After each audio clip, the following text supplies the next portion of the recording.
नमस्कार मित्रों, मैं डॉक्टर प्रमोद मिश्रा, तेल्हार, शाहजहाँपुर, उत्तर प्रदेश से बवासीर एवं भगंदर रोग विशेषज्ञ।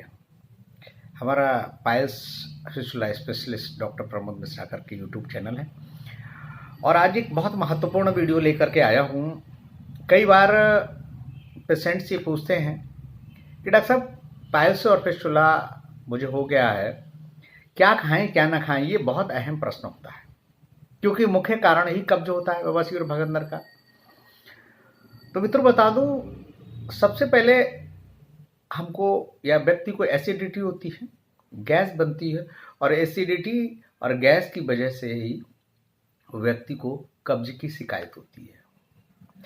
बहुत ज़्यादा गैस बनेगी, वो भी गैस भी पानी को एब्जॉर्ब करती है, सुखाती है। बहुत ज़्यादा तेजाब बनेगा, वो भी पानी को सुखाता है। परिणामतः क्या होगा, जो म्यूकस सीक्रेशन एनल ग्लैंड्स के माध्यम से, म्यूकस ग्लैंड्स के माध्यम से कोलन में और जो लोअर रेक्टम पार्ट में होता है, वो सीक्रेशन कम हो जाएगा। नतीजा क्या होगा, जो मल भाग है बहुत कड़क हो जाएगा, टाइट हो जाएगा। परिणामतः मल त्याग के दौरान मल द्वार छिल जाता है, क्रैक आ जाता है, एनल फिशर बन जाता है, अथवा इंटरनल हेमराइड्स डेवलप हो जाते हैं, अथवा फिस्टुला डेवलप हो जाता है, या थ्रोम्बोस, पाइल मास, कई तरह के रोग हो जाते हैं। तो मित्रों, सबसे पहले जो हमारे अंदर कब्ज की दिक्कत करती है, उसमें जितनी भी दालें हैं, मूंग की दाल छोड़ के सारी दालें, मसूर की दाल गर्म होती है, अरहर की दाल गर्म होती है, गैस बनाती है, उड़द की दाल भारी होती है, पाचन को कम करती है। अब रहा चना हो गया, मटर हो गया और राजमा हो गया, ये सब गैस बनाती है और जब गैस बनाएंगे तो कब्ज बनेगा ही। तो जिन लोगों को कब्ज की प्रॉब्लम है, एसिडिटी की प्रॉब्लम है, फिस्टुला की प्रॉब्लम है, पाइल्स की प्रॉब्लम है, वो लोग मूंग की दाल छोड़ के अन्य दालें कोशिश करें ना लें। अगर मन करता है तो बहुत ज़्यादा पनीली बनवा लें और उसका जो सूप है पानी ऊपर से ले लें, उसका इस्तेमाल करें, पहला। और एक चीज़ जरूर ध्यान रखें, कई बार लोग कहते हैं कि देसी घी का इस्तेमाल नहीं करें। जी नहीं, देसी घी शुद्ध गाय का, शुद्ध देसी गाय का देसी घी प्रयोग करें और अवश्य प्रयोग करें, उससे बहुत अच्छा लाभ मिलता है। चिकनाहट बनी रहती है, मल भाग कड़क नहीं होने पाता है। अब जितनी भी अन्य चीज़ें हैं, जैसे लौकी है, तुरई है, परवल है, टिंडा है, जितनी हरी साग सब्जी हैं उनका इस्तेमाल खूब करें, बट 3 हरी साग सब्जी नहीं लें मूलतः जिनको तेजाबियत बनती है। उसमें सरसों का साग है, गर्म होता है, बथुआ का साग है, गर्म होता है, मेथी का साग है, गर्म होता है। गर्म मीन्स ये तीनों चीज़ें अम्लता बनाती हैं, कफनाशक होती हैं और परिणामतः कब्ज बनने की संभावना रहती है। हालांकि कब्ज के बजाय यहाँ बोलें कि एसिडिटी ज़्यादा बनने की संभावना रहती है, क्योंकि फाइबर होता है इनमें, तो कब्ज तो इतना नहीं बनाएंगे, बट एसिडिटी, तो जिनको एसिडिटी रहती है, कब्ज वालों को रहती है, तो इसलिए अवॉइड करें। बाकी जितनी भी हरी साग सब्जी है, पालक ले सकते हैं, तुरई, लौकी, परवल, टिंडे, ये तो ले नहीं लेना है। पपीता का सेवन बहुत ज़्यादा करें। जितने भी फ्रूट्स हैं, मौसमी और संतरा को छोड़ के, खट्टा है तो एसिडिटी बनाएगी, सारे फ्रूट्स का इस्तेमाल करें। इसी तरह से अनार का प्रयोग बहुत ज़्यादा करें, आंवले का प्रयोग बहुत ज़्यादा करें, फलों में खीरा और ककड़ी का प्रयोग बहुत ज़्यादा करें। आम का सीजन आ जाता है तो पके हुए आम का प्रयोग कर सकते हैं, कच्चे आम का नहीं। कच्चा आम अम्लता बनाएगा, एसिडिटी बनाएगा। अब हम बात करते हैं सलाद का, तो सारे सलाद ले सकते हैं। सलाद में चुकंदर का सलाद थोड़ा हार्ड होता है, चुकंदर का सूप बना करके ये। बाकी सभी सलाद, मूली खूब ले सकते हैं, खीरा है, ककड़ी है, गाजर है।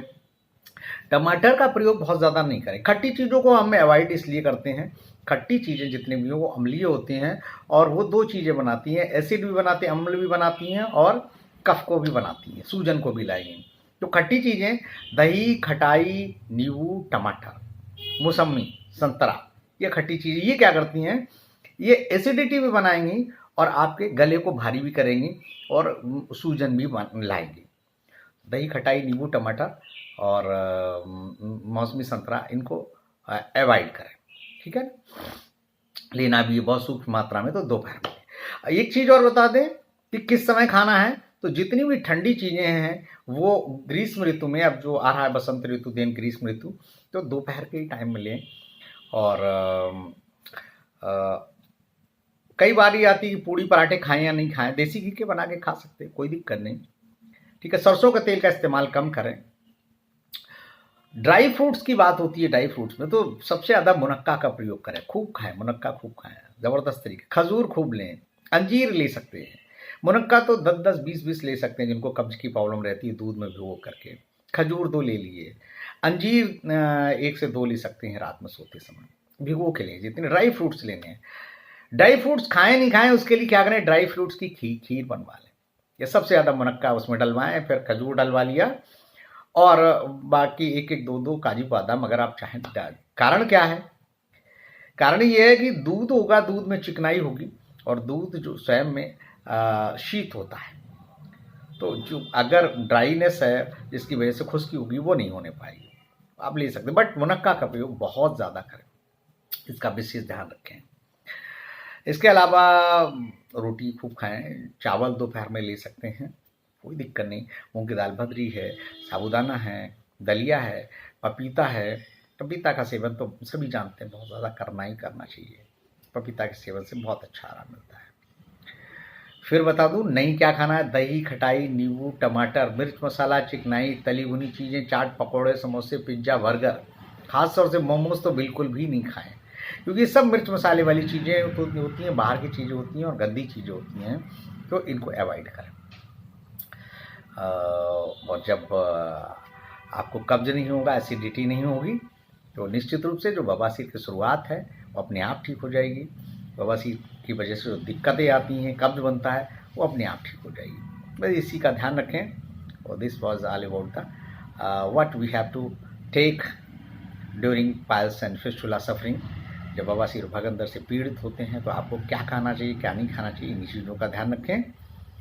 और फ्रूट्स में मैंने बता दिया क्या खाना है, सलाद में मैंने बता दिया क्या खाना है, सब्जियों में मैंने बता दिया क्या खाना है, दालों में मैंने बता दिया क्या खाना है। और बस इन चीज़ों का प्रयोग करें। दूध का सेवन बहुत करें, देसी घी का सेवन खूब कर सकते हैं, मट्ठा और दही का सेवन कम से कम करें। ठीक है, थैंक यू। अधिक जानकारी के लिए संपर्क करें 7007216775। नमस्कार।